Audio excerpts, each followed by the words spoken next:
Bonjour à tous, Bonjour.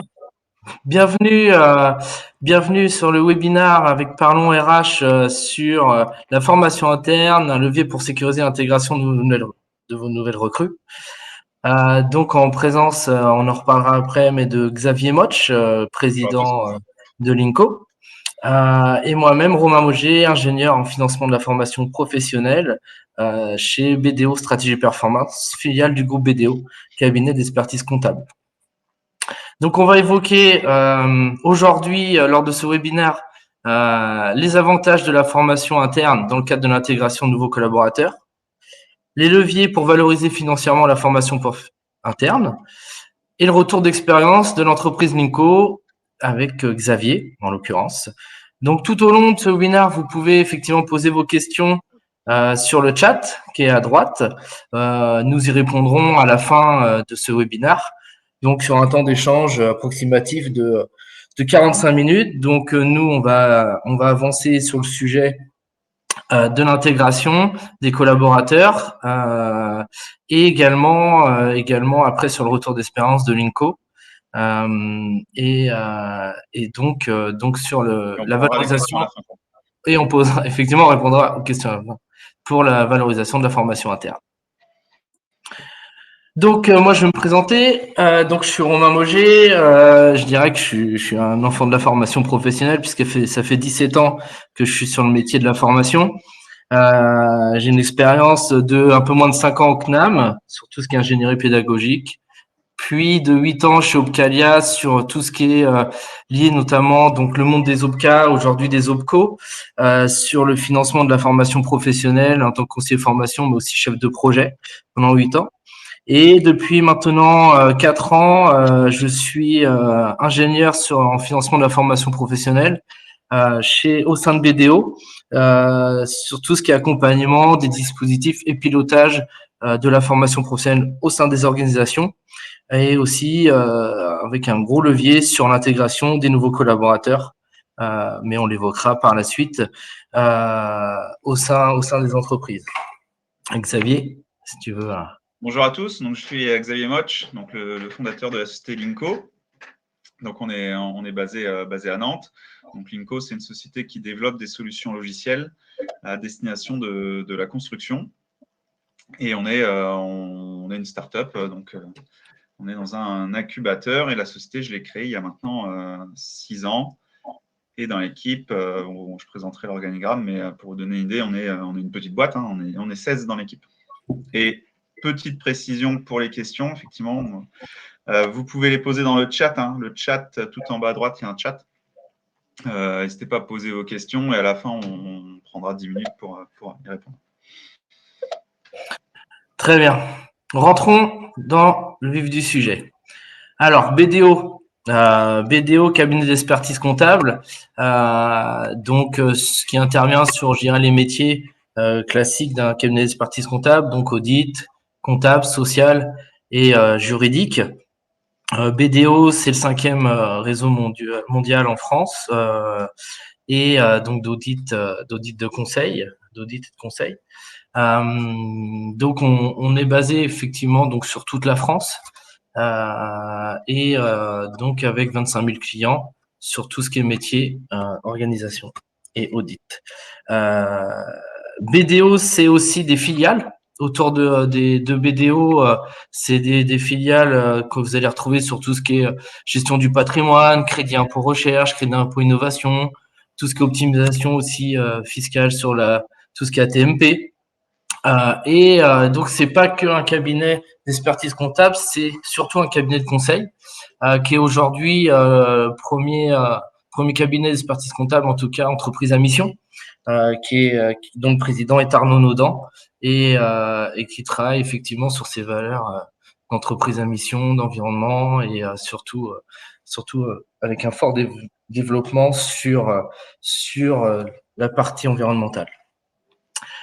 Donc, on va parler de BDO Stratégie Performance, donc dont je fais partie. BDO Stratégie Performance, donc filiale conseil du groupe, sur lequel on intervient sur du conseil de direction, l'efficience commerciale, le lean, l'amélioration continue, transformation digitale avec la recherche et la mise en place de RP, tout ce qui est lié aussi à la robotique, l'industrie du futur, et la protection des données avec le RGPD. Et ce qui va nous, aujourd'hui, je dirais ce qui va nous faire travailler, en tout cas, c'est la partie RH sociale, tout ce qui est levier au niveau de la formation professionnelle continue, en lien avec les OPCO, mais aussi les partenaires institutionnels, comme la DRITS et Pôle emploi.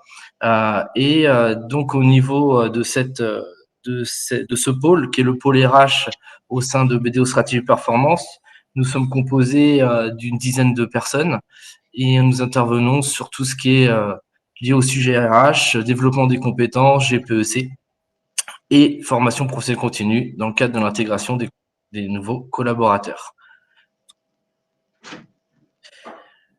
Le sommaire. Aujourd'hui, l'intégration, c'est un levier. Je dirais que lorsqu'on intègre un nouveau collaborateur, vous avez, je dirais, presque une obligation de travailler sur la formation interne, hein, sur vos process, les méthodes de travail, les outils utilisés, et les raisons et les raisons pour mettre en place ce type de dispositif sont nombreuses. Il y a aussi la recherche de compétences spécifiques. Aujourd'hui, vous avez on le verra aussi avec tout à l'heure avec Xavier et l'entreprise Linko, mais vous avez effectivement ce type de compétences à aller chercher au regard de vos métiers, et l'intégration des nouveaux collaborateurs sont aujourd'hui presque une obligation. Donc, on évoquera le sujet, la mise en place de la formation interne, contexte et constat, pourquoi on le fait, les avantages de la formation interne et les partenaires institutionnels de la formation. Et puis, le retour d'expérience de Linko. Donc aujourd'hui, les problématiques que les entreprises rencontrent, on le sait tous, effectivement. Vous avez effectivement des besoins ou des collaborateurs sur lesquels vous avez des métiers un peu complexes. Vous avez des recherches de compétences. Et du coup, vous avez des compétences spécifiques à aller chercher, mais vous n'avez pas forcément l'école ou l'organisme de formation qui va les former en amont en amont du recrutement. Il est difficile aujourd'hui de travailler sur les compétences et comment on travaille sur la formation interne et comment on valorise la formation interne. Aujourd'hui, la formation interne, c'est transmettre les savoir-faire spécifiques d'entreprise lorsqu'on intègre une personne. C'est créer les conditions d'une intégration réussie, c'est-à-dire monter un parcours de formation, valoriser les compétences au regard du métier attendu. C'est aussi travailler avec la notion de tuteur, puisque vous avez des managers qui forment vos collaborateurs lorsqu'ils arrivent dans l'entreprise. Et du coup, c'est aussi de valoriser le tuteur sur le transfert de compétences.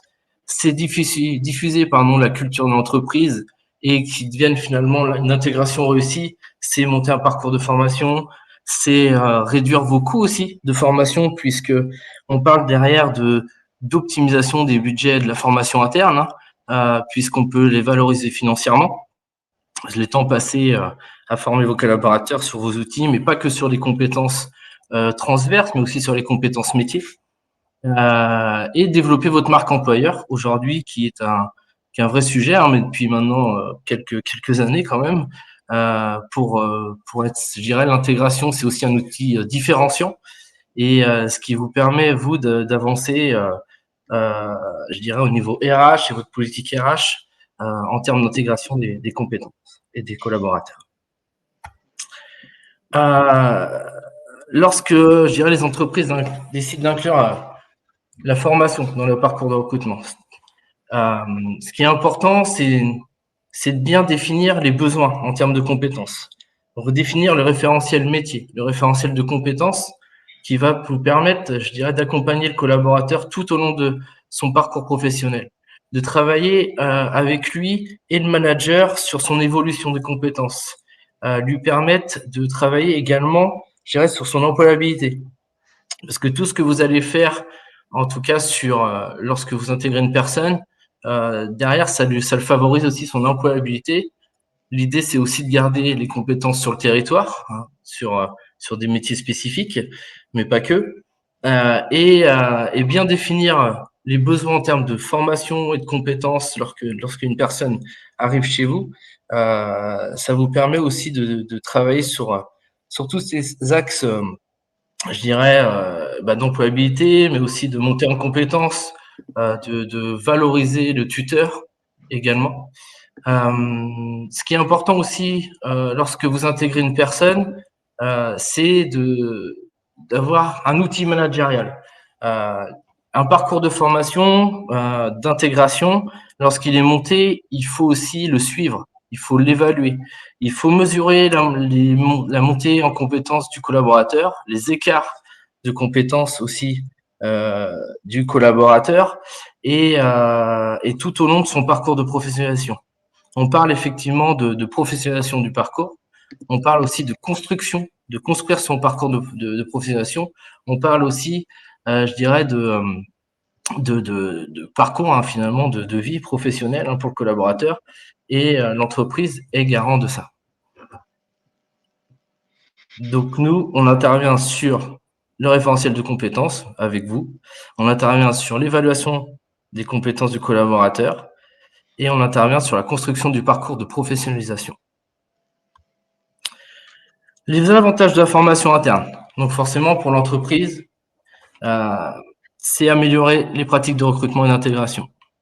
C'est un salarié impliqué, acteur de la formation. Pourquoi? Parce qu'il est acteur de son parcours de professionnalisation, il est acteur de son parcours de formation interne. Et du coup, lui aussi, je dirais, quelque part, c'est un investissement, le temps passé pour l'entreprise. Et l'impliquer dans son parcours, dans le développement de ses compétences, ça lui permet effectivement d'être, je dirais, bien intégré et impliqué et de travailler sur ses leviers. Pérenniser et forcément valoriser les savoir-faire, puisqu'on sait effectivement que je dirais, un tuteur ou un manager ou une personne qui a des compétences spécifiques dans l'entreprise, il faut qu'il travaille aussi sur sa transfert de compétences, de savoir-faire entre les collaborateurs même en place, mais aussi ceux qui sont intégrés au sein de la structure.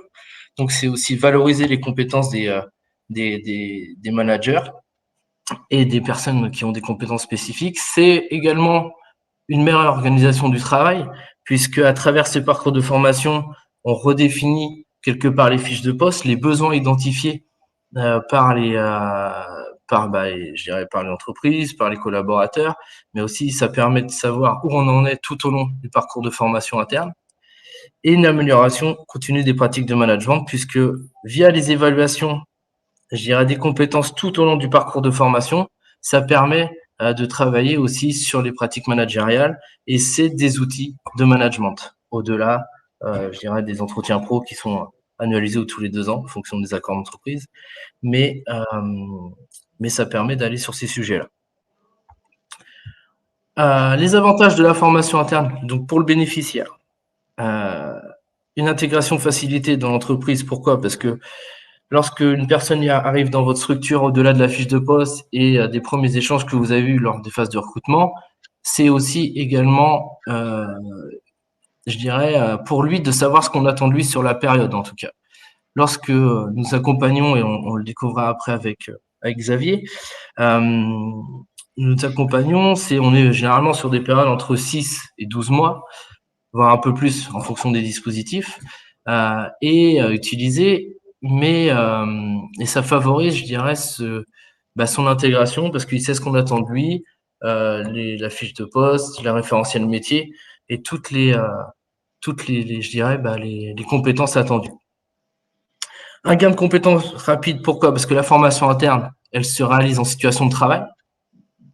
Donc là, on est vraiment, je dirais, en situation. On est dans une démarche aussi je dirais, d'échange et de communication entre les formateurs, tuteurs et la personne qui est formée en interne. Donc, on répond vraiment aux compétences spécifiques et presque je dirais, c'est du sur-mesure, hein, parce que c'est pas que de l'adaptation au poste, on est aussi sur des compétences pas que transverses, mais aussi des compétences métiers. Une formation adaptée à ses besoins, puisque on répond spécifiquement, je dirais, à sa montée en compétences. Donc, ce qui est important, c'est de prendre l'historique aussi de ce qui a fait, ce qui était le collaborateur avant d'arriver chez vous. Un lien de confiance avec l'entreprise, puisque voilà, on est vraiment, c'est un investissement, donc c'est pas ce que je dirais une charte d'engagement, hein, entre le salarié et l'entreprise et le formateur. Je dirais c'est un trio. Et puis nous en termes en consultant, on intervient également pour travailler sur ces leviers et mettre du lien entre les différents partenaires autour de la table. Un salarié acteur de sa formation est donc responsable. Si je parlais effectivement de développement des compétences, je parlais d'être acteur de son parcours de formation et une insertion facilitée parce qu'on sait sur quoi le faire travailler. Les partenaires institutionnels. Ce qui est important, c'est autour de la formation interne, il y a les différents partenaires avec qui nous travaillons et vous pouvez travailler, que vous connaissez sûrement. Donc, il y a Pôle emploi, les OPCO et la DRITS.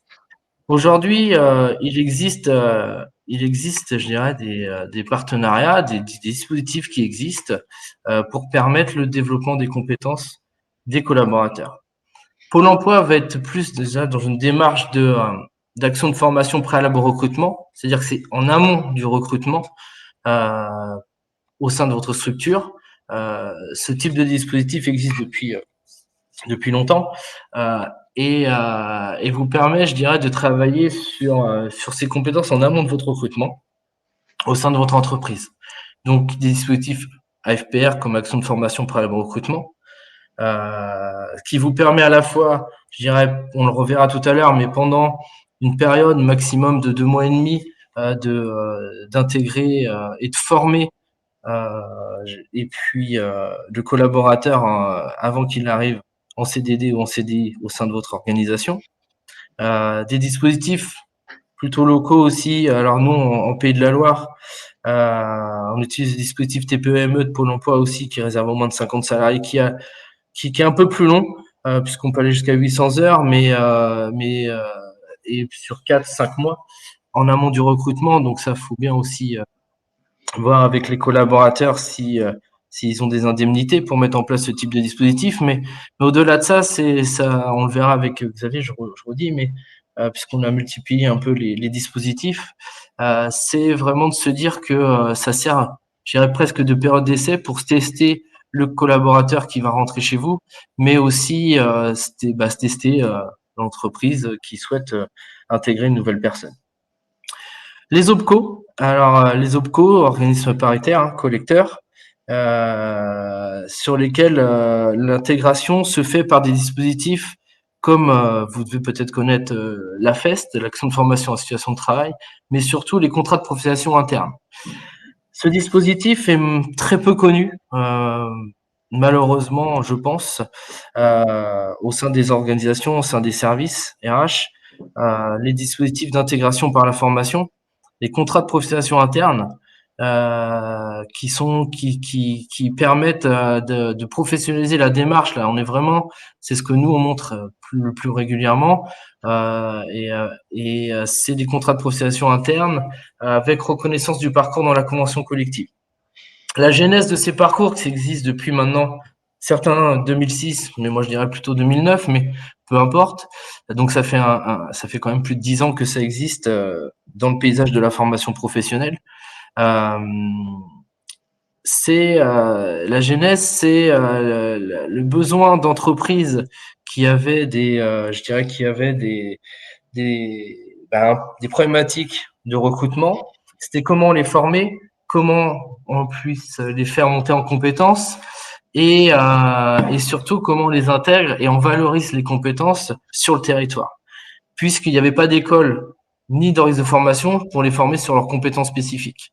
Donc l'idée, c'est de monter des contrats de professionnalisation internes avec reconnaissance du parcours dans la convention collective qu'applique l'entreprise et donc de travailler je dirais, à la fois sur leur employabilité, sur la valorisation des compétences, valorisation aussi du secteur d'activité.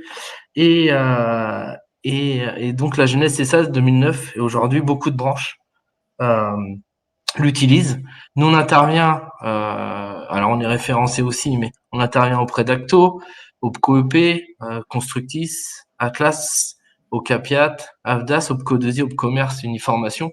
Donc en gros, dans le paysage de la formation, vous avez 11 Opco et il y en a 7 en tout cas qui pratiquent ce type de dispositif. Alors il y a une dénomination, hein, ça peut s'appeler Prodiat pour Acto, expérimental pour l'ensemble des autres OPCO, et ou transfert de compétences, ou parcours accompagné d'OSI avec l'OPCO d'OSI. Hier, voilà, à titre d'exemple, hier, j'ai dans une entreprise mis en place de 2 parcours, donc contrat pro interne, sur des métiers de cordiste, et pour des personnes qui n'avaient jamais pratiqué ce type de dispositif.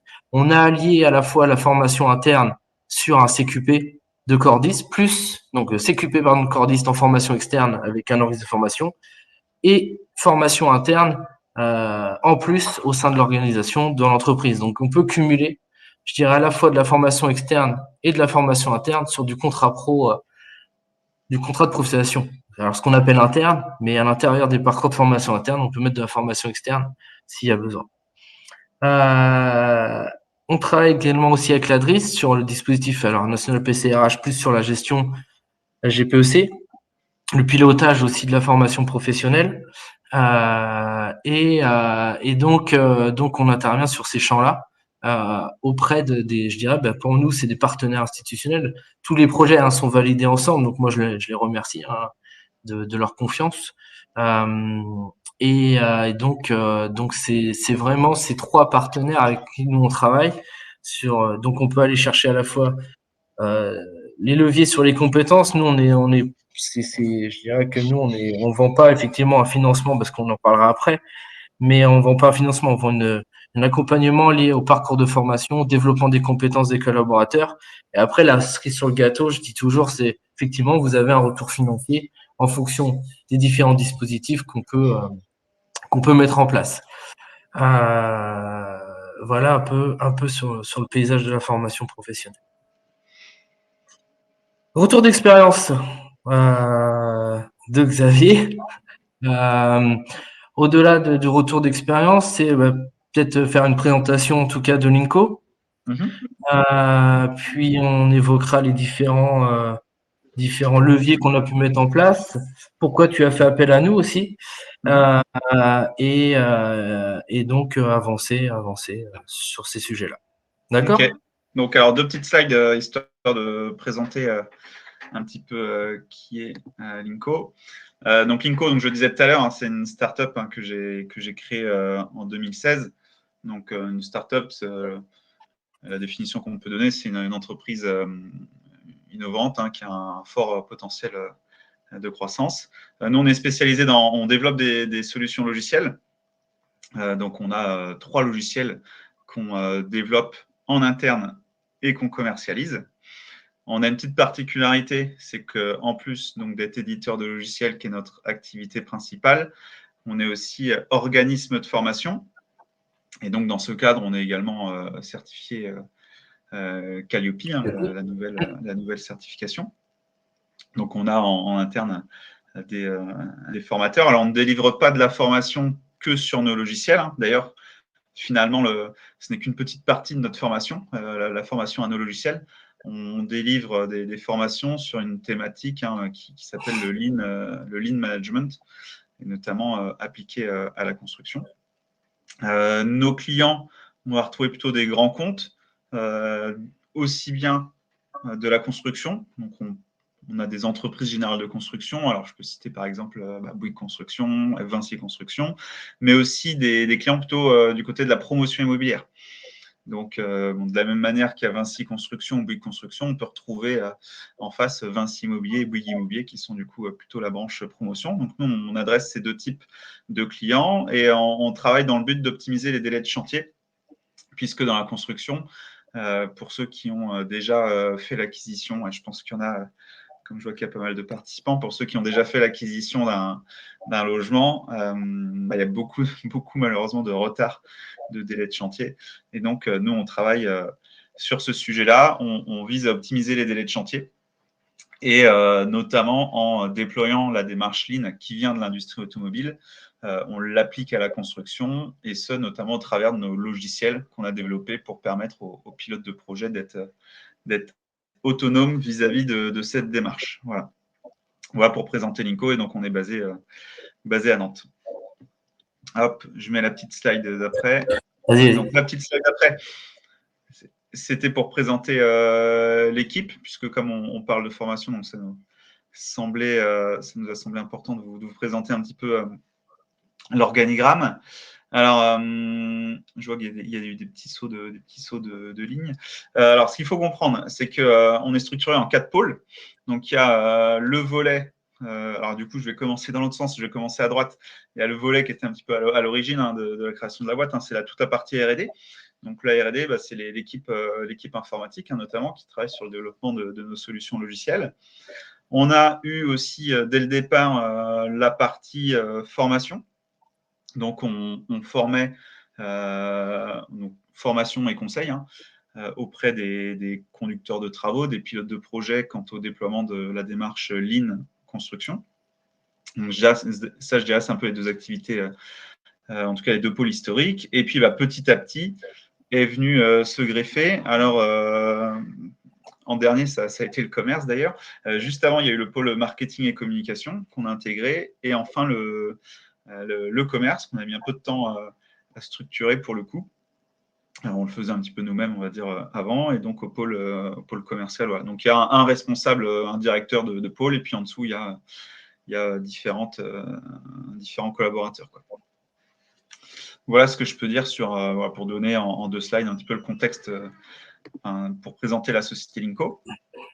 Et alors le contexte de Linko. Donc, alors, Romain, tout à l'heure, me demandait effectivement comment est-ce que je suis arrivé à BDO, quoi.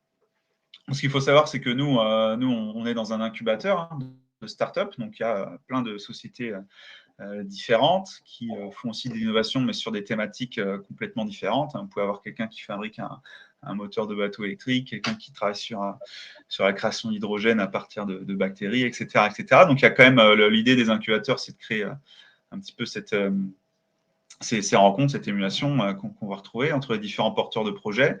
Et à un moment donné, en fait, en échangeant avec un de mes camarades, il a évoqué effectivement le sujet de la formation interne. Et notamment, il m'a parlé de contrat de professionnalisation. Et là, ça va répondre. J'ai vu qu'il y avait une question d'Élodie Caillet. Il m'a parlé d'un contrat de professionnalisation interne. Alors, pour moi, contrat pro, c'était plutôt en lien avec l'alternance. Donc, il faut savoir que moi-même, j'ai fait de l'alternance. Et quand j'ai monté la boîte, je me suis dit, tiens, j'ai apprécié l'alternance. Je trouvais que ça marchait plutôt bien. Et j'avais plutôt cette envie de recruter pas mal d'alternants. Donc, il y a à peu près, nous, aujourd'hui, la moitié de l'effectif qui a été recruté par le biais de l'alternance.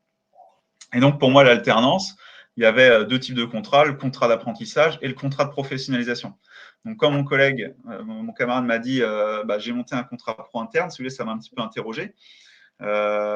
Puisque, alors ça va répondre à la question d'Élodie, mais effectivement, le contrat pro interne, c'est pour quelqu'un qui est en CDI. Enfin, tu confirmes, Romain? Oui, c'est vrai que je suis pas rentré dans les compétences techniques du sujet, mais c'est contrat pro interne, c'est possible de le faire en CDD de plus de 6 mois ou CDI. Voilà. Et donc pour le coup, j'avais rien à voir avec un contrat de professionnalisation pour un alternant qui est dans une école, quoi. Donc là, ça m'a un petit peu interrogé. Et puis, j'en suis arrivé naturellement vers BDO, puisque c'est BDO qui avait mis en place ce système-là chez mon collègue. Et donc, voilà. Donc, je suis arrivé comme ça, naturellement, vers BDO, donc en échangeant avec mes collègues, quoi, de l'incubateur. Alors après, on a mis différents dispositifs en place, à la fois de la FPR et à la fois du contrat pro interne.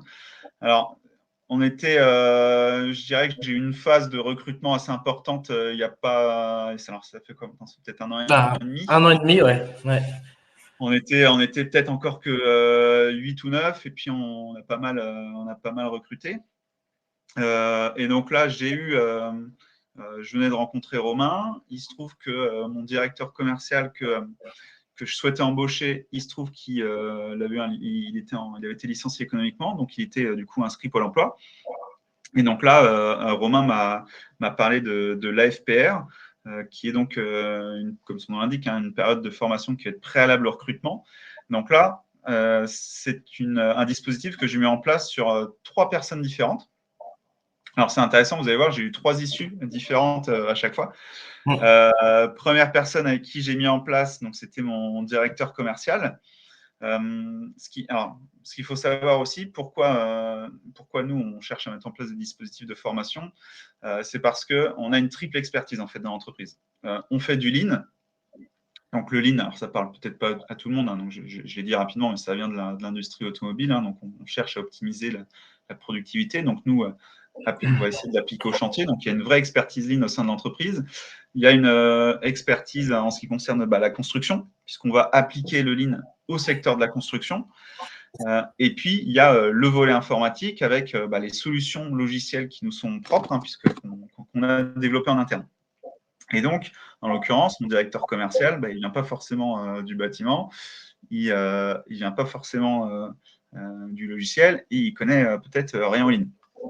Donc, on a vraiment, nous, fait le choix de créer un parcours de formation pour les faire monter en compétences sur ces 3 volets, en sachant que nos clients, ça va être des acteurs de la construction. Donc, on a quand même souvent affaires des techniciens. Et je ne vais pas dire que le milieu de la construction est un peu dur, mais si on arrive sur un chantier et qu'on ne connaît rien au chantier, on va dire que notre crédibilité elle va être vite remise en question. Et donc, pour le commerce, ce n'est pas forcément bon. Donc, on a vraiment à cœur de donner un bon socle de connaissances, tant sur le volet construction que sur le volet lean, et puis sur la partie logicielle, hein, les 3 logiciels qu'on a développés depuis 5 ans qui commencent à être assez complet. Et donc, j'ai recruté mon directeur commercial dans un premier temps via l'AFPR. Donc, l'AFPR, ce qu'il faut savoir, c'est que c'est intégralement, pour le coup, pris en charge par Pôle emploi. En fait, je n'ai pas de contrat. Je n'ai pas de CDI avec mon directeur commercial. Hein. Il est intégralement. Il n'est pas salarié de l'entreprise, en fait. Voilà. Il n'est Il est pas toujours salarié demandeur d'emploi. Il est stagiaire de la formation professionnelle, effectivement. Voilà. Et donc, on a monté une formation. Alors, ça va jusqu'à 400 heures. Donc, nous, on avait dû faire 360, quelque chose, c'est ça. Quelque chose comme ça. Et donc, au cours de cette formation, on a pu faire donc, ce qu'on voulait, c'est-à-dire le former. Et puis, à l'issue, donc, on l'a embauché en CDI. Et il est toujours, du coup, dans l'entreprise maintenant, hein, donc depuis à peu près 2 ans. En parallèle, on avait fait une autre AFPR pour un autre commercial qui nous a rejoint. Tout à l'heure, Romain disait que la FPR, ça peut un petit peu s'assimiler à une période d'essai. C'est vrai qu'il est à temps plein en fait dans l'entreprise pendant 2 mois et demi, 3 mois. Donc effectivement, il est dans l'environnement, il côtoie des clients, on le forme, etc. Donc avec ce commercial, je dirais que cette période-là s'est plutôt bien passée. Néanmoins, on l'a embauché en CDI. Donc on lui a proposé un CDI qu'il a signé, qu'il a accepté. Et puis, les mois qu'on suit, voilà, on sentait que peut-être plus au niveau du savoir-être, ça correspondait finalement pas à ce qu'on recherchait. Les résultats n'étaient aussi pas forcément là. Donc, voilà, on a décidé de mettre fin à la période d'essai et qui était plutôt bien, en fait. C'est nous qui avons été à l'initiative de cette rupture, mais finalement, on voyait qu'il y avait un accord commun. Donc, ça s'est plutôt bien terminé, hein, je dirais, sous la forme d'un accord des 2 parties. Et puis, on a recruté une 3e personne. Donc là, non pas au commerce, mais sur le volet formation. Donc, au poste on le voulait pour le poste de formateur consultant. C'est quelqu'un qui avait déjà exercé un tout petit peu ce métier, quelqu'un qui était assez jeune. Donc nous, pareil, on lui a fait suivre notre parcours de formation interne. Ça se passait bien. On sentait qu'il qu'il était fait pour ça, qu'il aimait le lean appliqué à la construction. Donc à l'issue, on a dit, bah écoute, de notre point de vue, on a toutes les cartes pour t'embaucher. Donc on lui a proposé un CDI. Et en fait, alors, une issue particulière, c'est que du coup, il a refusé le CDI. Et donc, il nous a expliqué que ces 3 mois, ça lui avait permis de se rendre compte, on va dire que ça confirmait, peut-être une hypothèse qu'il avait déjà, qu'il n'était pas fait pour ce métier. Alors, c'était assez surprenant, parce que nous, pour nous, tous les voyants étaient au vert. Mais donc, pour lui, c'était vraiment un peu un test. Hein. C'était, voilà, il a vu que finalement, il voulait pas faire ce métier. Et il s'est reconverti, en fait. Donc, il est parti, il est retourné en fac pour être professeur d'histoire, il me semble. Donc, voilà. Donc, c'est bien. Alors, moi, je trouve ça aussi positif parce que ça permet. C'est aussi le but. Hein. Donc, on le forme avant le recrutement et ça lui permet de se faire une idée de ce qu'il va être amené à faire. Et si l'issue, c'est que il n'est pas fait pour ça, il vaut mieux arrêter. Il vaut mieux pas poursuivre, quoi, et pas signer de CDI. Donc, voilà, trois personnes, 3 issues différentes. Donc, en tout cas, un dispositif qu'on a apprécié, quoi. Voilà pour ces 3 profils. Et on a aussi monté des contrats pro internes. Alors, je vais lasser, je vois qu'il est 36. non, mais par contre, c'est juste par rapport à ton directeur commercial. En fait, on a multiplié les dispositifs pour lui parce qu'il y avait un gros axe de formation, notamment sur la maîtrise du Lean et l'environnement sur les compétences techniques. Donc, il y a eu le dispositif AFPR plus contrat de profession interne. Donc, on était sur un projet, ça va être 14 mois pour ton directeur commercial. Ouais, en l'occurrence, pour le directeur commercial, on a cumulé les deux. Ouais. Donc après, on a fait un contrat de professionnalisation interne. Alors effectivement, c'est assez méconnu. J'en parle de plus en plus autour de moi et je me rends compte que même des grosses boîtes, ils ne connaissent pas forcément. Donc j'en fais aussi un petit peu la promotion. Du coup, donc on a Gwenel, le directeur commercial, qui a été ensuite mis sur ce dispositif-là. Et puis, on a eu aussi une autre stratégie. On a beaucoup recruté d'informaticiens en alternance. Et c'est vrai qu'on n'était pas forcément hyper satisfait, hyper emballé des programmes de formation proposés par les écoles informatiques.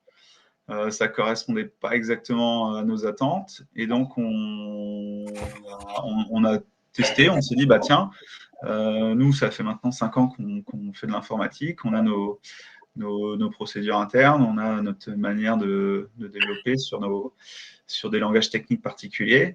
On s'est dit, pourquoi pas prendre quelqu'un qui sort d'école, donc qui n'a eu aucune expérience professionnelle avant. Et pour le coup, on va lui monter un contrat pro interne. Et donc, du coup, il y a un informaticien qui est son tuteur et qui va le former un petit peu, qui va le former pendant quand même plusieurs mois. Hein. C'est quasiment un an, hein. Il me semble que ça dure. Oui, on est sur un an. Ouais. Sur les 12 mois, donc on a un bon programme de formation. Et donc, il va le former à notre fonctionnement interne, à nos spécificités, je dirais, dans notre manière de programmer, parce que ce qu'on fait, on ne le voit pas trop à l'école. Et donc, finalement, c'est aussi, je me rends compte, c'est quelque chose qu'on faisait en fait naturellement, c'est-à-dire qu'on a tous, quand il y a une nouvelle personne qui arrive dans l'entreprise, on lui prévoit, on fait des fois un onboarding, il voit un petit peu tout le monde, il voit les différents services, on passe du temps à le former, à lui expliquer, et en fait, c'est tout ce temps-là qu'on n'a jamais finalement valorisé, et qui aujourd'hui, grâce au contrat pro interne, en fait, est valorisé par les OPCO. Ils se disent, oui, ok, vous passez du temps à le former, ce temps, il est reconnu. Là, l'intérêt, en fait, finalement, on le formalise plus. Hein. C'est plus formalisé, il y a plus de suivi. Et c'est plus, on va dire, peut-être un peu plus sérieux, il y a plus de rigueur administrative et de suivi. Et c'est ce qui va aussi nous permettre d'avoir une valorisation financière derrière, parce qu'effectivement, mes informaticiens, je les paye pour, à la base, créer des logiciels et développer des fonctionnalités. Donc, quand ils passent du temps à former quelqu'un, si on peut le valoriser, tant mieux, quoi. Donc voilà, c'est ce qu'on a fait en tout cas chez Linko. Ça fait partie maintenant de la culture d'entreprise chez Linko. C'est effectivement un petit peu un standard chez nous maintenant. Alors, en fonction des profils, là on s'est un petit peu calmé sur le recrutement. On a eu une belle montée en puissance. Cette année, ça va être assez doux, mais on est en phase de levée de fonds, donc ça va certainement reprendre, je dirais, d'ici un an. Voilà, c'est quelque chose qu'on a en tête et qu'on renouvellera, ça c'est sûr. Oui, c'est vrai que ce qui est intéressant aussi, Xavier, ce que tu évoques, c'est que du coup, bah, finalement c'est je dirais de procéder, je dirais, à la mise en place de cette formation interne, c'est aussi de valoriser les compétences, mais c'est vraiment de se dire bah, que vous le faisiez auparavant et nous on le formalise. On formalise et il y a le suivi aussi des temps d'échange et les évaluations des compétences tout au long de la formation.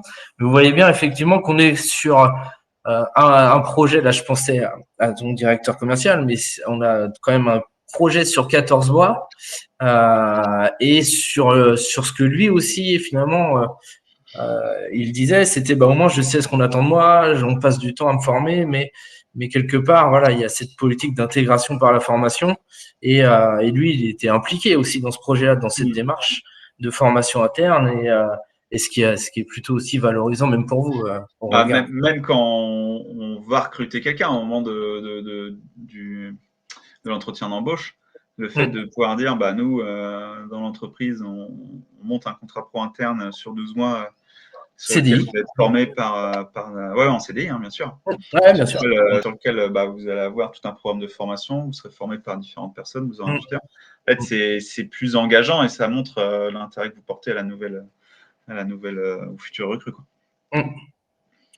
L'émission qu'on a faite nous avec Linko, bah, je dirais c'est la mise en place et d'enclencher le dispositif AFPR pour Linko, puisque bah, c'est comme on évoquait, hein, c'est des sujets que Xavier maîtrisait pas, et donc nous on s'est assuré effectivement de mettre en place tout le dispositif auprès de Pôle Emploi en lien avec la conseillère à Pôle Emploi, puisque je dirais il y a un parcours de formation à monter, tout un dossier. Mais c'est des sujets sur lesquels on maîtrise. Ça va assez vite, hein, parce que avec Pôle Emploi, bah, voilà, nous en tout cas, on a des bons partenaires. Romain, il faut juste accélérer parce qu'il reste 3 minutes et il y avait 2 questions. Ah ouais. Attends. Bah donc je dirais plus. Donc nous on s'occupe de tout. Je dirais de la partie ingénierie, des compétences et puis également toute la partie administrative des dossiers, à la fois Pôle Emploi, mais auprès de l'OPCO Atlas, puisque Xavier est sur la convention Syntec, donc dépend de l'OPCO Atlas. Donc jusqu'à la partie administrative, jusqu'à l'évaluation des compétences. Je vais juste avancer un peu. Ce qui est important, alors moi je considère que c'est toujours la cerise sur le gâteau, puisque nous on travaille plus sur les compétences que la valorisation financière, mais quand on est chef d'entreprise, et ce que j'entends moi Xavier, même de la part de beaucoup de chefs d'entreprise, c'est aussi intéressant d'avoir un retour financier parce qu'on passe du temps. Donc sur l'aide FPR, le maximum effectivement la Linko avait perçu 2000 € d'aide. Pas d'impact sur sa masse salariale pendant la durée de la formation puisqu'il n'est pas salarié de l'entreprise. Et donc, comme il n'est pas salarié, il n'est pas rémunéré en tout cas par l'entreprise. Contrat pro interne, le nombre d'heures dans le parcours de formation, c'est valorisé financièrement. Alors, différentes manières en fonction des OPCO, mais voilà, donc il y a un retour financier aussi qui est intéressant, hein, et puis reconnaissance du parcours de la convention collective, donc on valorise les compétences du collaborateur. Donc il y a à la fois un aspect gain humain et puis gain financier, même si bon c'est pas uniquement cet aspect-là, mais qui est pas négligeable pour vous entreprise. Donc il y a un retour financier. Voilà, je pense. Alors là, on peut peut-être répondre. Il y avait 2 questions. Il y avait est-ce que pour la reconversion professionnelle, c'est l'entreprise qui prend en charge les formations ou c'est Pôle emploi? Alors, dans le cas d'une reconversion professionnelle, aujourd'hui, si vous êtes en poste, vous avez plusieurs possibilités. Soit vous avez, je dirais, transition professionnelle qui vous permet d'aller sur une formation et donc vous allez obtenir un financement. Donc avec Transition Pro, c'est l'ex-FONGECIF pour ceux qui ont connu, mais depuis la réforme de la formation professionnelle, donc ça s'appelle Transition Pro. Pour les personnes qui sont en poste, vous avez aussi PROA, dispositif d'alternant, et donc l'entreprise à laquelle je dirais, moi je suis dans mon entreprise aujourd'hui en CDI. Si demain je vais aller sur d'autres champs et d'autres formations, une formation certifiante, l'entreprise dans laquelle je suis actuellement devient entreprise alternante. Donc ça, c'est le dispositif PROA. Donc transition pro, professionnelle. Donc ça, c'est un organe. Vous avez PROA, ça c'est un dispositif de formation. Donc voilà, c'est pas ça Pôle emploi où il faut voir en fait au niveau de votre cas en fait, de votre situation. Il y Si avait une ça autre vous question sur l'adresse, si tu avais des exemples à donner. Ah oui, exemple sur l'adresse, Là, je l'adresse crois du que ça coup. risque de couper d'une minute à Ouais. l'autre, donc c'est pour ça qu'il faut Ouais, vérifier. je pense. Sur l'adresse, nous, on intervient sur tout ce qui est GPEC, tout ce qui est mise en place des fiches de poste, pilotage de la formation professionnelle. Voilà, je dirais, c'était 3 exemples en lien avec le développement des compétences. Et voilà, c'est ces 3 exemples vraiment sur lesquels on va. Mais ils ont d'autres projets dans le cadre du plan de structuration des ressources humaines, en tout cas, ce qu'ils appellent PCRH. Ok, merci. Merci à vous. Ça va se couper. Donc, Je pense. Donc, en tout cas, si vous avez des questions, n'hésitez pas. Et on sera là, en tout cas, pour échanger sur la formation professionnelle et la formation interne. J'espère que ce webinaire, en tout cas, vous a plu. Donc, à la fois sur la montée en compétences et l'optimisation des budgets formation, des plans de formation. ok, puis il y a ton mail, Romain, j'ai vu dans le chat qui a été donné. Ouais, il y a mon mail qui est donné, donc on sera toujours là. En tout cas, merci Xavier pour ta participation. Merci à vous de nous avoir écoutés et puis à très vite autour des sujets de la formation interne. Ok, au revoir, bonne journée à tous.